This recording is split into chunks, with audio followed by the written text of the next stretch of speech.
Thank you to Dr. Brown for joining us today. Dr. Brown is a medical oncologist at Winship Cancer Institute at Emory, and she focuses on genitourinary cancers. Dr. Brown, so excited to have you here today. Please tell us a little bit about yourself. Thanks, Dr. Shah. This is an honor to get to be on your podcast. Thank you so much. So, like you said, I'm a GU or genitourinary medical oncologist. I'm at Emory or Winship in Atlanta. I am from upstate New York and slowly worked my way down throughout training and have loved Atlanta and loved Emory. Clinically, I treat mostly bladder and prostate cancer. Research-wise, most of my research is in bladder cancer or urothelial cancer. As a doctor who takes care of mostly older men with cancers, because even bladder, although women have bladders, it's a disease that's 2 to 1 male to female. I think I've always gravitated towards those diseases because I like end of life care. Not that I like patients at the end of their lives, but I derive a lot of meaning from being part of their lives when they're there.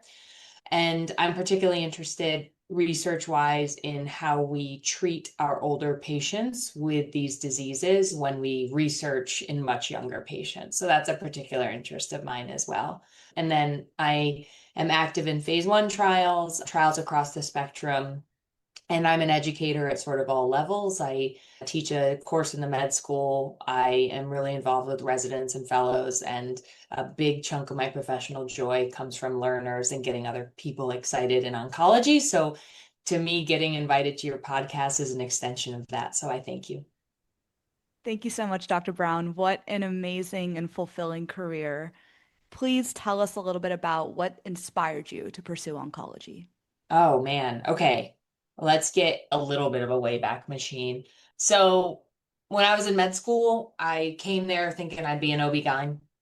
I loved women's health. I liked advocating for, women's issues, and I thought that that's what it was. And it turned out very quickly, I realized that they are surgeons and I wanted nothing to do with an OR.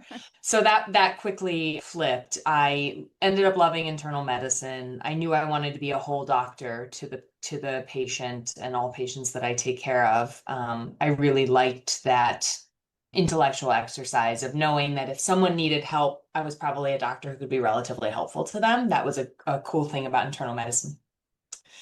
It was my 4th year of medical school, and it wasn't an oncology rotation, it was a palliative care rotation. And I was in the room with this palliative care doc who was just sitting there with this patient who had received really hard news about their prognosis and about having minimal options remaining, and was sort of working through that with the palliative care doctor. And I'm doing my best. You know, the plight of the medical student is hard. You're trying to be present, but you're also trying to become the wallpaper and not be in someone's way.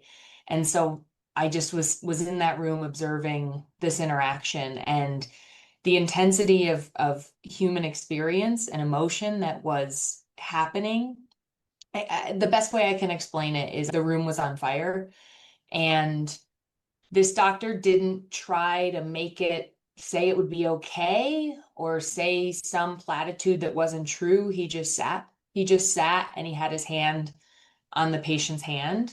And in that moment, all other medicine became gray to me after this. And don't get me wrong, like I'm amazed at my docs who do incredible procedures and do these things, but like it all seemed so small compared to the opportunity to be in that room and have somebody let you in at their most vulnerable and say, "Hey, as a complete stranger, I trust you to be my guide and I believe what you're saying."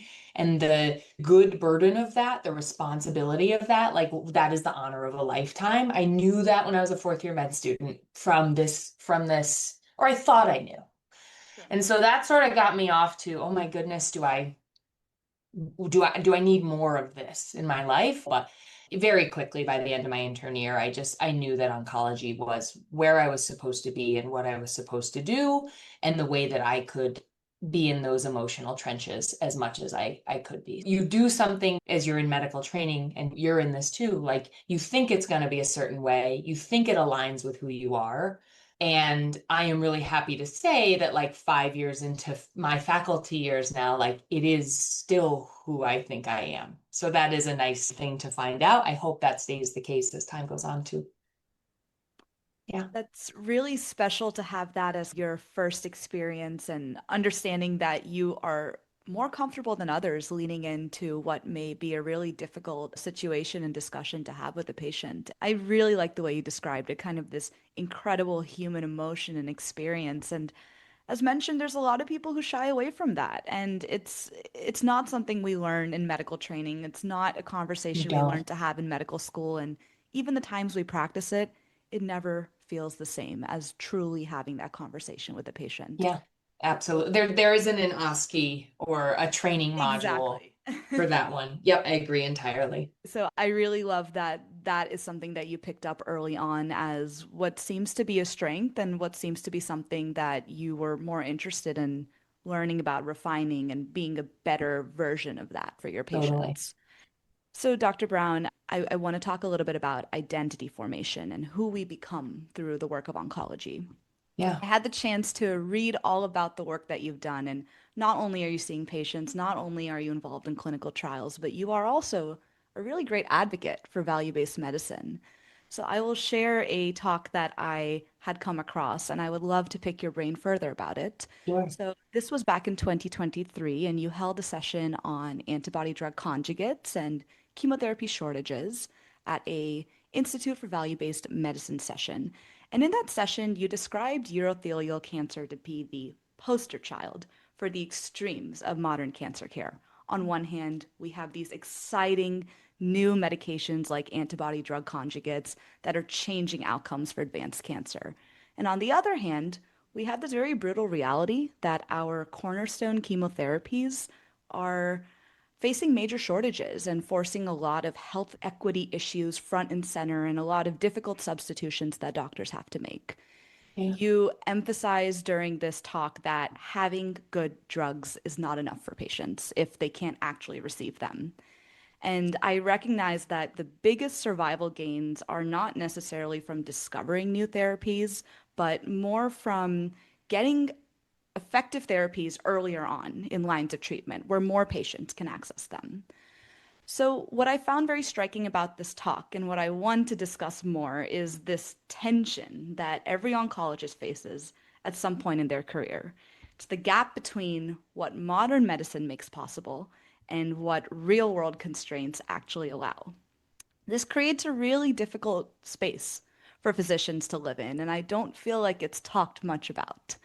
So I want to start there and talk a little bit about a situation in which if you're staring at a regimen that you know is the standard of care or the best for a patient and you're not able to access it, what does that make you feel as a physician? Yeah, it's a great question. This is something I think about a lot. I should start with saying that I work in a highly resourced area too. I've only ever been a doctor in the United States. So that is already a tremendous pillar of privilege that I get to sit on top of, recognizing patients in the United States have different levels of access to those things. So there are countries where the drug combinations that we're discussing at our big meetings are irrelevant, right? And so they are relevant in the conversations with every one of my patients that I see in clinic. Where this comes up a lot for me is patients can be insured in word, in name, but they are underinsured in that then, the co-pays for their nausea medications, or if they have a co-insurance for an infusion, just to put it in perspective, I think enfortumab vedotin and pembrolizumab, which are the sort of standard of care regimen for upfront metastatic urothelial cancer by numbers, costs about $45,000 every 3 weeks in Wow. a 3 week cycle if you were to be self-pay. So if I have a patient, and I have one in mind that I am describing to you, who is behind on his insurance payments because he cannot pay his premiums, because he is trying to survive, his insurance thus put him in this period where they say, we can't pay for things for you until you pay your premiums. And it just so happens that his cancer is growing, progressing on scans, and we have to make a treatment decision. And so there's this flurry of activity in my clinic last week because I want to give him a different expensive antibody drug conjugate. And I have to know if this will be paid for, who it will be paid for. Is this our charity care program? Is this his insurance? And I feel so powerless as his doc to navigate these conversations. I'm saying, please give me a name of a person. I'm happy to talk to them. And as you call a voicemail and you leave your name and you never get a call back, like you just feel helpless. You're like, I'm trying to help this human being that I care very much about, and I don't know how.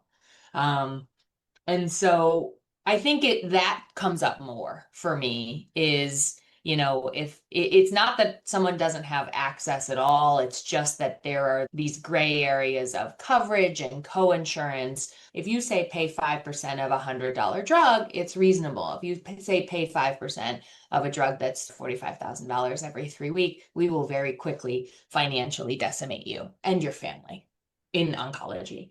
Now, that makes it sound like I'm orchestrating that decimation. And that's one of the hardest things about being an oncologist. When your patients are feeling this financial burn of the system, I try to be honest. I try to not set up like an adversarial relationship with them and the system and me just being a referee. But I try to just say, there's some ugly aspects of American healthcare. There's some amazing aspects of it. There's some ugly aspects of it. And I'm doing my best with the team I have to make this accessible to you. And I tell people, please tell me. I can't help you unless you tell me. I can't always help you if you tell me, but I can sure as hell try.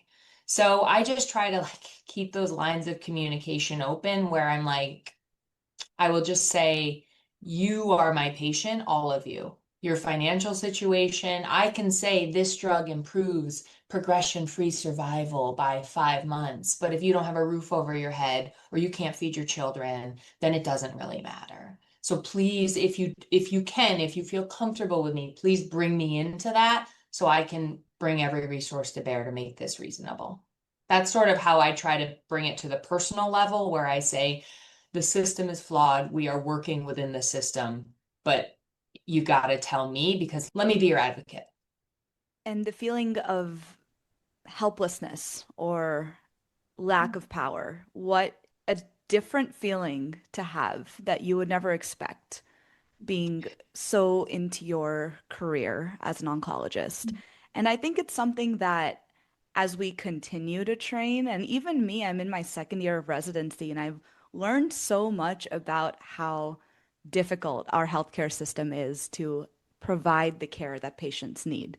It's a really difficult reality to face and to deal with. And where do you find your community in this? Who do you debrief with in terms of being able to process the limitations of the healthcare system in patients that you are wanting to help and provide the best care for? Yeah, I think we all have various concentric and non-concentric circles of who we lean on, right? I think on a professional level, I have a really good core group of medical friends who treat sick patients, take care of them, and love their patients, right? I'm only ever going to be able to commiserate in this way and feel comfort from it when I know that the docs I'm talking to feel the same way. So I think that's a resource which is so valuable.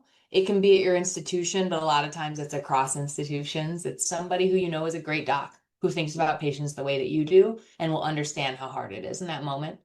So I think those networks of friends are very helpful to me. I think, you know, institutions are growing and improving in their acknowledgement that doctors need outlets to talk about this. I have a wonderful colleague at Vanderbilt who runs a narrative medicine program. And so that is a way where she works through this. That's never been my way, but like her and her trainees, it's a very valuable resource for them. I think that institutions are trying to create spaces. I like that we are acknowledging that we need this for our well-being when we are in the trenches dealing with sick patients and devastating medical and social situations sometimes. My family, my husband is in medicine. He's a radiologist, so he is in medicine. He understands the system. He knows me. And so he knows that if I'm sort of come home from clinic a little bit quiet or a little bit feral, usually there's a reason for that. And he's pretty good at tapping into that. Now, am I dissecting this at my dinner table with my 6-year-old and my 1-year-old? No, I'm not. But I'll try to be honest. I dealt with a sad thing today with my kid because they're going to deal with sad things. So those are my networks and have helped me to kind of get through. What I will also say is, and this may be something we were planning to talk about, it's like I get asked, how do you separate? How do you compartmentalize? How do you deal with patients who are dying or patients who are, are going through impossible situations and then go home at night? Um, and I think for me, and this again, we started this off by talking about identity, but my definition of success is not did you die or did you live, because that is a lot of my patients have incurable diseases. They will not survive this. And in the end, none of us will, right? But if this is happening, then how can the fact that they picked me, the fact that they showed up in my clinic, the fact that walking through those doors was the worst day of their life and their blood pressure was high and their heart rate was high and the MA came in and told me they're really upset to see you today, how can I use that opportunity to give them comfort from the first time we meet and to make that easier for them? How do I try to understand what's important to them? If it's time, how do I give them time? If it's quality, how do I give them quality? And how do I help them to make whatever time we have as good as it can be as per their definition? And so my definition of success is, did I make it easier for them? And if I did, then I was successful. Then I was a good doctor for that patient over that amount of time. And so in that way, I don't perseverate at home. I'm sad. I care about my patients and they enter my mind, but I don't sort of berate myself, I guess, or think that something could have gone differently because I know that I did my best for them. And that's a really healthy boundary to have. I was previously interviewing Dr. Lachlan at Orlando Health, and she brought up a way that she approaches the fact that the patient you see in room one deserves your full attention. The patient in room two deserves your full attention. Totally. You don't want to carry the emotional burden from one patient to the other because each patient deserves their own attention Yeah, and a new perspective. I And she like said that. that Oh, I it was like that. really nice to hear that. And she said that your family deserves the same. When you go home, there should be a change in attention to now focus on your family, as they are also an integral part of your life. So I Yeah. really like that boundary has been talked about many times. And of course, it's easier said than done. And I'm sure that it's taken you many years to perfect it and maybe even many years to adjust it. Have you found that your response to situations like this have evolved over your career, and particularly the response to difficult days in clinic and how that affects you in the moment? You know, it has changed. I think as time goes on, I'm still me. I cry in clinic and I don't want you to think that, oh my goodness, this doctor's just sobbing while her patient is there stone faced. Like it's not like that. I like to think. But these are emotional situations. I've known my patients over time. I I tear up. There is almost always a moment where I have to go in the next empty exam room and just sit with myself for 30 or 60 seconds before I can talk to another person.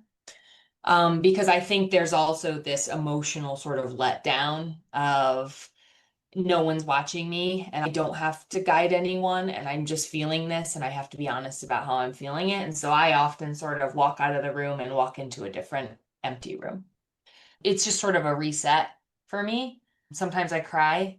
Sometimes I just take some deep breaths and think about it. It's just a physical reset that also kind of gives me permission to mentally reset before I go to my next patient. And in terms of how I take it home, I have a lot of joy in my life that's not work related too. Something that happened after I entered oncology training as I became a mom. I have two kids. I love being at home. We were building our Lego Bluey kit this morning while I drank my 2 cups of coffee.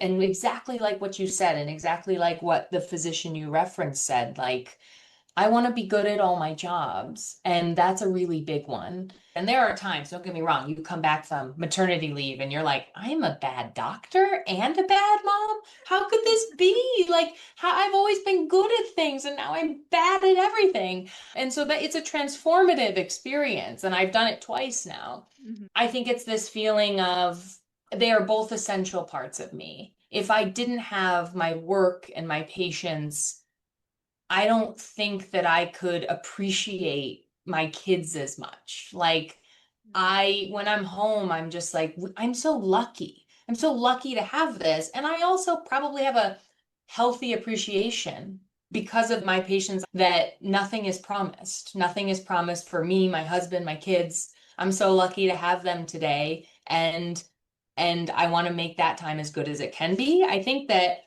taking care of critically ill patients who have terminal diagnoses helps me to appreciate, this year of my life as a mom or as a wife in a way that I don't think I would if that wasn't happening for me at work. Absolutely. So, all these different aspects of your life build you to be the person that you are. And Yeah, totally. it's finding that balance. And as you said, it's difficult, but it's so worth it.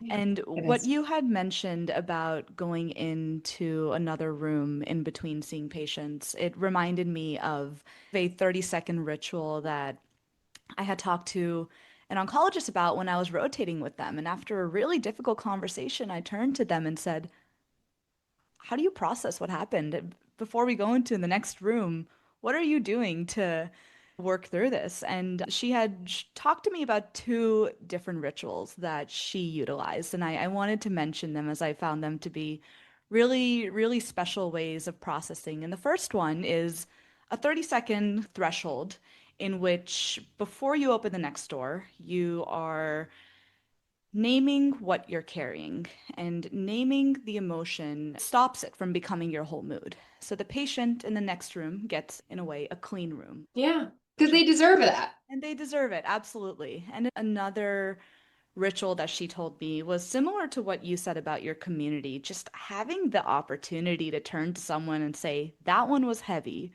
or that was hard, or even sharing with someone, I saw that. Keeping that emotional door open with colleagues really keeps you from having to privately metabolize everything. And it's really helpful because in the moment, that's what you need. You need to feel seen in a way, you need to feel heard, you need to find a way to talk through this with someone. And saying something as simple as, I hear you, I see you, I saw that makes such a Yeah. difference.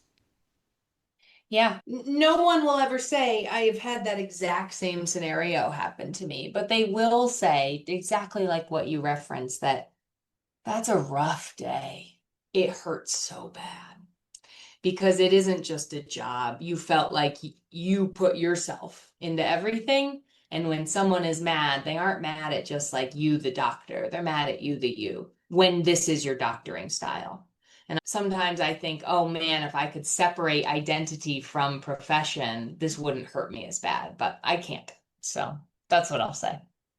I love that. Well, we had an amazing conversation about feeling fulfilled and filling your cup and being the person that you want to be and strive to be with not only your patients, but your family. So thank you so much for Of course. being so open with me and reflecting with me. this is exactly why I do this, to be inspired by you all. So I Yeah, appreciate you sharing all this with me. you're so welcome. Thank you for having me. Thank you for thinking I would have something interesting to say.